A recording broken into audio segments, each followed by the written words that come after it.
Good morning everyone. সকাল সকাল তোমাদের সিজা দেখো বাগানে চলে এসছে, গাছ দেখছে, ঘুরু ঘুরু ঘুরু করছে বাগানে। কোথায় কোন গাছ আছে না বাবা? সিজা কি দেখছে? গাছ দেখছে?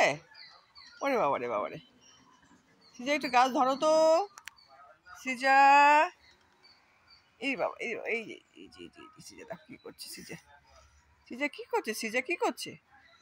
সিজা গাছ দেখছে। বাগানে কত ফুল আছে দেখছো? হ্যাঁ হ্যাঁ। সিজা সিজা, এই যে আমাদের জবা গাছ, এই যে আম গাছ। সিজা আবার চলে আসলো দেখতে, দেখো কি করছে। সিজা সিজা সিজা সিজা, এই বাবা এই বাবা,